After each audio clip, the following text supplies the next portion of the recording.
Ассалаумағалейкум достар. Жаңа ғана Асыл Аманбаевтың жекпе-жегі аяқталды Хосе Очоға қарсы. Бұл жекпе-жекке біз болжам жасап көрдік. Енді біз не көрдік, соны бір-екі ауыз сөзбен қорытындылап кетейік. Менің арнама қош келдіңіздер. Егер бірінші рет келіп отырсаңыздар, жазылып отырыңыздар. Қызық болса, әрине пікір жазуды, лайк басуды да ұмытпаңыздар. Жекпе-жекке келетін болсақ, 3 раундқа созылған айқас, шамамен солай болады деп күттік. Естеріңізде болса, болжам жасаған кезде біз Си-Джей Вергараның есімін атаған едік. Неге? Өйткені шамамен сондай ұқсас жекпе-жек болады деп айттық. Өйткені Вергара сәл ұқсастау, енді ұқсастығы бар, стилі жағынан, иә. Бірақ Очоның басты айырмашылығы бұл, былайша айтқанда, жастық бір жалындықта, бұл алға ұмтылып тұрған, UFC-ге енді келген, енді аралас жекпе-жек әлеміне қадам басып жатқан, сондай бір жастық максимализммен жүрген жігіт деуге болады.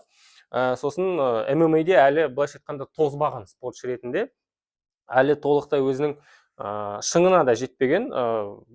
Өткен шығарылым жайлы тағы да айтатын болсақ, ол жерде тағы не айтылды? Ол жерде екеуі қазір екі түрлі өзінің карьерасының кезеңінде келе жатқан адамдар екен айтылды. Ең басты фактор, менің ойымша, осыған назар аудару керек еді. Өйткені қазір асу бабының шарықтаған шағы, бізде потолок деген сөз бар, жақсы, вот сол өзінің потологында жүр, менің ойымша. Ал Очо бұл өзінің потенциалының шамамен жартысын ғана ашқан адам, UFC-дің не екенін енді көріп, сезіп, біліп жатыр. Осындай шақта кездескенде әрине бабы да сай, білімі де сай, тәжірибесі де сай спортшы жеңеді. Бірақ потенциалды біз асуға қарсы жекпе-жекті көрдік. Очоны тамақтай отырайық. Мен күткеннен де тәпті жұдырықтасып шықты, кейбір сәттерде шынымен де қиыншылықтар тудыра алды. Күресте қандай проблемалар болды? Асу торға тіреген кезде біраз қиналды, бірақ тордан тартып алған кезде, тордан қарсыласты тартып ұстаған кезде еш қиындықсыз тейкдаун жасап отырды. Енді біз не көрдік? Сол, мысалы, Вергарамен күресті, Оди Осборн сияқты жігіттерге қарсы күрескен асудың сол бұрынғы мәнерін көрдік. КП-ге қарсы дәл солай күресе алмады, дәл солай қысым көрсете алмады, торға тіреп салмады. Өйткені ол жерде менің ойымша күш пен тәжірибе қатты маңызды рөл ойнады. Оған қоса дискомфорт, КП дискомфорт тудыра алды, ығыстырып отырды, мүмкіншілік бермеді деген сияқты. Ал дәл сонда дискомфортты тудырмақшы болды Очо. Жекпе-жек басталған кезде бірден бас салды, әсіресе екінші раундта ұтылған сезіп отырғаннан бірден алға ұмтылды. Бірақ енді ондай қара күш дейміз бе, дүлей күш дейміз бе, әлі жоқ. Буыны енді бір қатқан жас спортшы болғандықтан ба, бәлкім тәжірибенің аздығынан ба, енді оны терең қазбалай берсек біраз отыруға болады. Бірақ дәл сол фактор жетпеді, яғни қысым көрсету, дискомфорт тудыру. Сол кезде ғана баста бір стресс пайда болады да, күрес өтпей қалады деген сияқты. Бұл жерде ешқандай стресс болған жоқ. Асу барлығын көріп тұр, торда болмады, тордан тартып алды, міне саған тейкдаун деген сияқты. Бірақ бірнеше ауыр соққылар кәдімгідей жүрекке барып ине қадағандай болды, шыны керек. Әсіресе екінші раундта қателеспесем, аяққа өтіп бара жатқан кезде тіземен қарсы алды, бірақ асу бұл соққыларды жеп қойып отырып тейкдаун жасады. Менің ойымша бұл жерде бір кері тартпа моменттер табуға болады. Бірақ басты біз не көрдік? Асу бекерден бекер интервью берген кезде, ер адамның басына не келіп, не кетпейді деп айтқан сөзге назар аударыңыздар. Оны не үшін айтып отыр? Өйткені 17 жекпе-жекте жеңіп келе жатқан адам, UFC-де 4-0 болып келе жатқан адам келеді да, тас талқан болып, өз өмірінің басты жекпе-жегінде тас талқан болып ұтылады. Міне сол шынымен де сынақ. Осы сынақтан сүрінбей өтті деуге болады ма жекпе-жекте? Кішкене қиналды, бұрынғыдай емес, біз үйреніп қалғанбыз, асудың күресі, бірақ бұл жолы күрес сондай біз ойлағандай керемет болған жоқ, бірақ бұл жерде маңызды психологиялық барьер. Сондай бір ауыр жеңілістен кейін, мерзімнен бұрын жеңілістен кейін, түк істей алмай ұтылғаннан кейін кезекті бір межені бағындыру, жеңу. Өйткені бұл UFC бұл тек қана бір-бірін ұрып соғу емес, бұл әрине адам ретінде, тұлға ретінде, өсу, спортшы ретінде, өзінің мүмкіншілігінен өзінің потологын тесіп өту, сол жаңағы потологқа келіп тағы тірленді. Сосын біз не көрдік? Бұл психологиялық тұрғыдан асу үшін маңызды жеңіс шығар. UFC-де бәрінде көрді деуге болады. Бірақ Арсенал өте тар.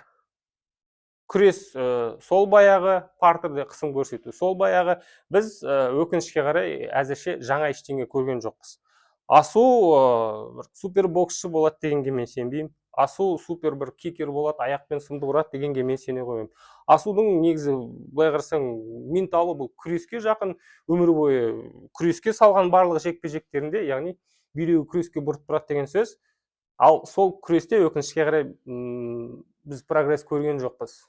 Сондықтан асудың болашағы менің ойымша тек қана күресте. Егер ертең күрес салына ММА күрес салдарында болып сондай бағытта жұмыс жасаса, бәлкім өзінің күресін басқа бір деңгейге шығаруға болады. Өйткені күрестің тағы жақсы жағы бұл карьераңды ұзарта алатын нәрсе.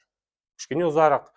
Пантожа 36-да күрестің арқасында әлі өте жоғары деңгейде жүр. Біздің көргеніміз осы.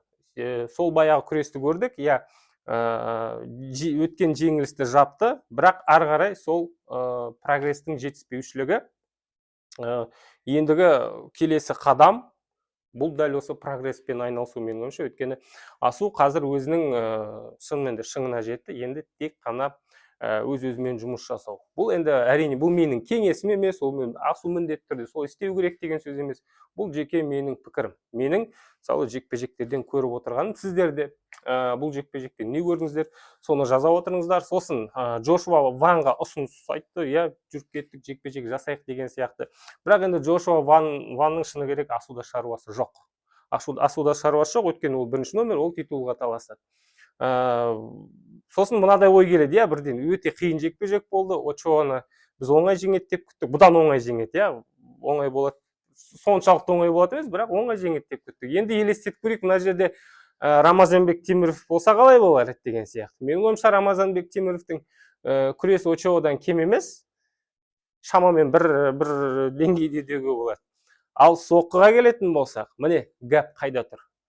Сондықтан бұл жекпе-жекте логика бар. Менің ойымша алдағы уақытта матчмейкерлер бұл жекпе-жекті әлі ұмытқан жоқ. Сондықтан біз алдағы уақытта әлі көріп қалуымыз мүмкін. Енді дау-дамайға байланысты қалай аяқталады бұның барлығын күтетін боламыз. Бірақ мына жекпе-жектен кейін Рамазанбек пен Асудың жекпе-жегінде мен үшін интрига бар. Өйткені мен бірінші бұл анонс естіген кезде Асу үшін проблема емес деп есептедім. Бірақ Очоа бізге бүгін Асудың қандай деңгейден көрсетті.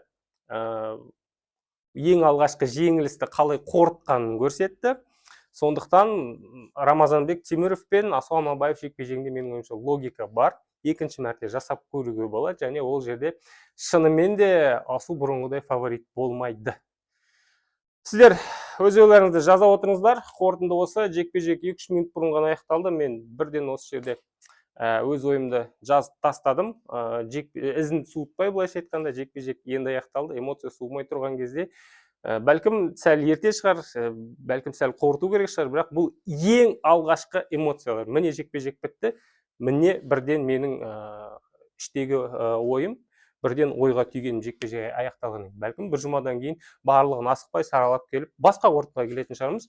Егер солай болса, тағы да видео салатын боламын, тағы да видео жазып көремін. Ал сіздер өз пікірлеріңізді жазуды ұмытпаңыздар. Осымен видео тамам, қош сау болыңыздар.